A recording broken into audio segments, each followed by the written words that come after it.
Welcome to RV Advisors All Things RV podcast. I am your host, Cathy Conrad. I've been enjoying the RV lifestyle for 6 years, and I love helping new RVers realize their RV dreams.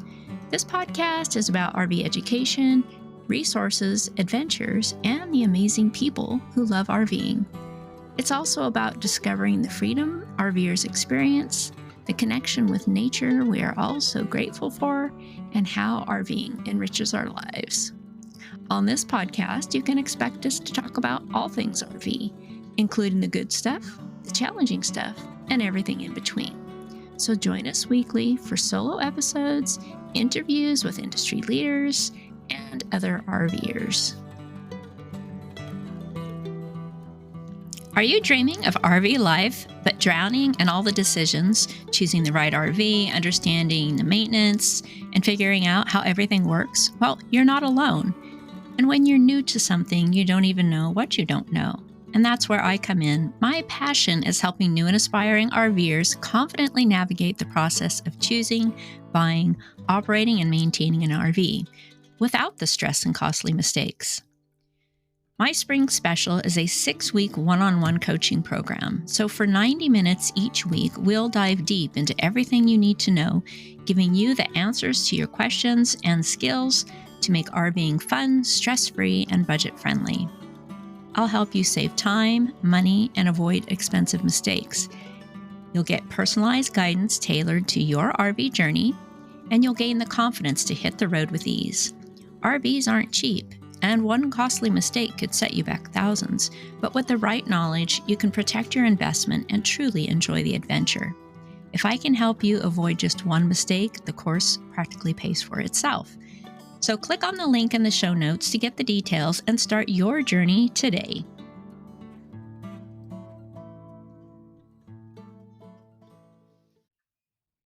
Hey friends, and welcome back to All Things RV podcast. And if you're new here, welcome. Thank you for joining us today. Well, it's springtime and it's time to jump into the camping season. But before we do that, I'm going to share with you our spring maintenance checklist, the things that we're going to be doing before we hit the road on our first camping trip. And we're going to start that this Saturday. So the plan this weekend is to wash the entire rig, including the roof and the upper and underside of the awning, as well as, the slide top and side walls on the exterior.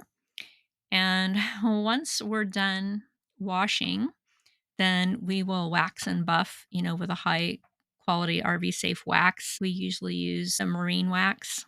And we use the paste instead of a spray, and we use a buffer to buff it off. I just think it lasts longer than the spray.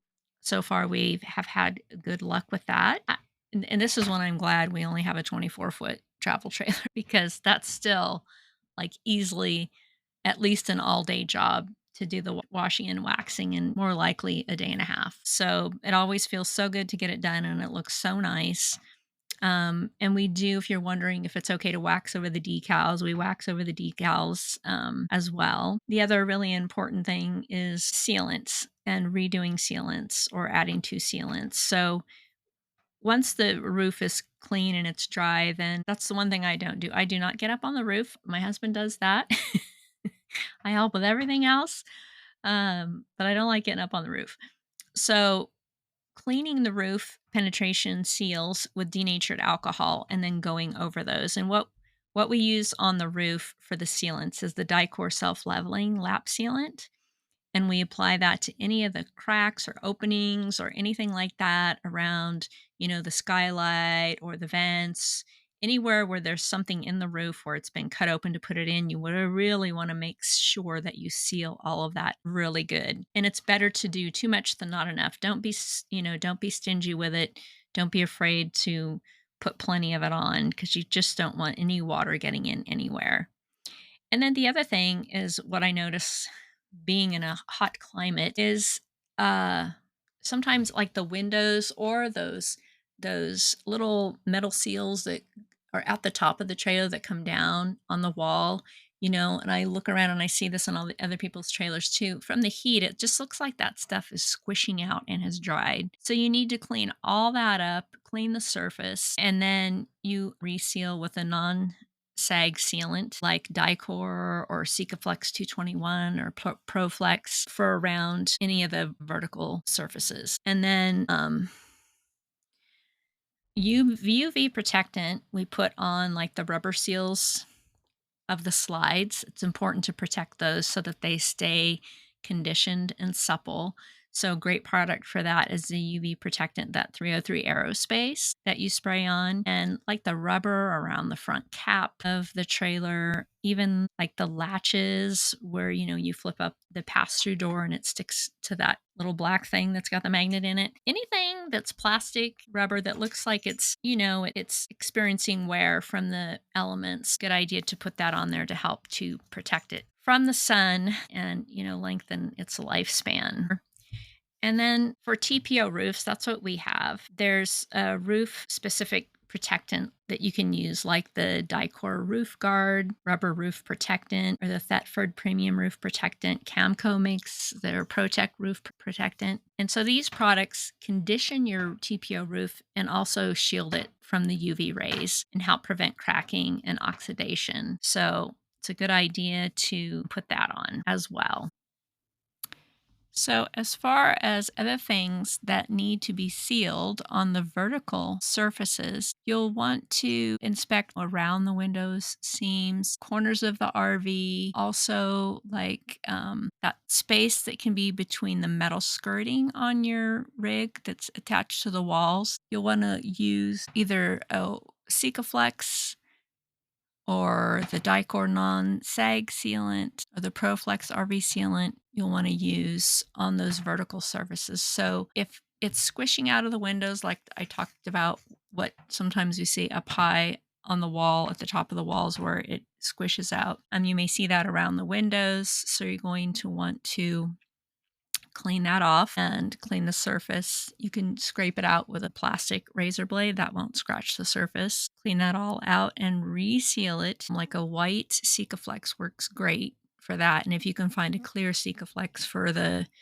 between the metal skirting and the wall, that works well there too, where you could use the white. The main thing is to get that all sealed up again so that there's no chance of any water getting in around any of the windows or any other vertical surfaces that may create an opening for water penetration. Okay, so besides all sealants and that sort of thing, there's some places that we do lubrication.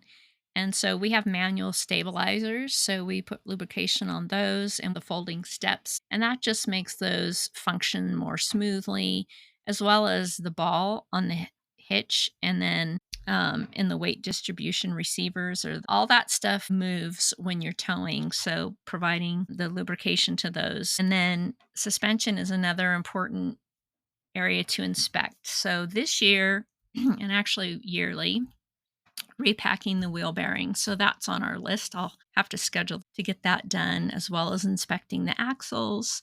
We have leaf springs, shocks, and we have the 𝐀𝐌𝐀𝐈𝐍𝐆 CRE 3000 suspension system. So when we take it in to have the bearings repacked, I know that the shocks need replacing. Those are Monroe shocks that are compatible with the 𝐀𝐌𝐀𝐈𝐍𝐆 CRE 3000 suspension. We'll have them replace those, and then checking also the torque on the wheel lugs and the suspension bolts and on those U-joints, that go over the axle. They'll check those and check the frame welds, make sure everything's, wearing well and not being compromised. And then I'll also have them check the trailer brakes and check the tire condition and the pressure. We have fairly new tires, so we won't have to replace those this year. We did those in 21. So that's not on the list for replacement, but for sure the shocks are, and the wheel bearing repacking, and then depending on what sort of shape the suspension system is, hopefully we don't have to replace that, but if we need to, we will. And then other systems that you will want to inspect and check: your batteries, depending on what you have. If you have lead acid batteries, then you need to check the water level and check the terminals for any corrosion.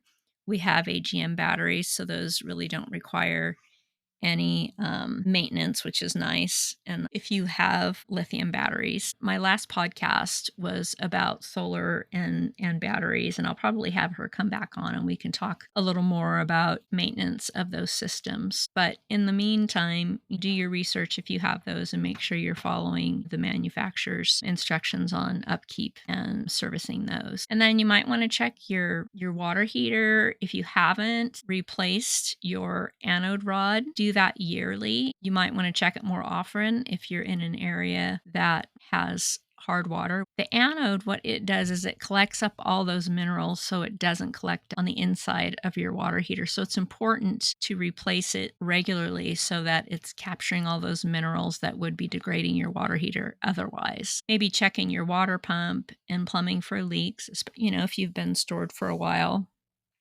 and you may need to dewinterize it, flush out any antifreeze that you have in your system.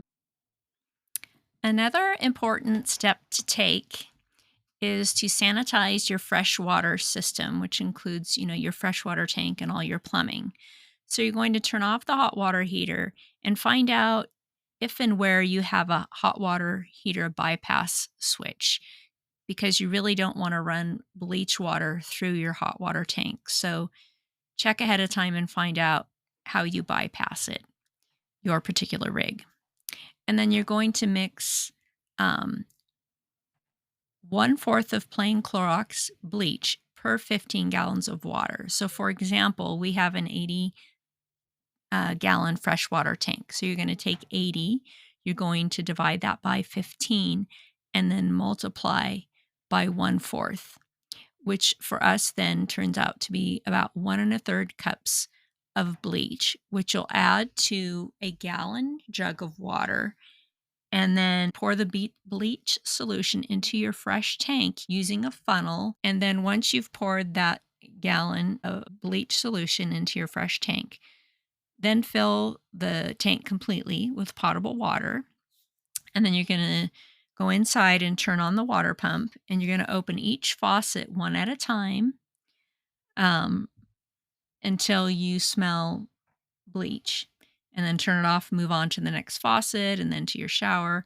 And then once it's circulated completely through all your plumbing by turning on the faucets one at a time, you're going to let it sit for 12 to 24 hours, or just overnight is fine. And then you're going to drain the entire system and refill the tank with fresh water.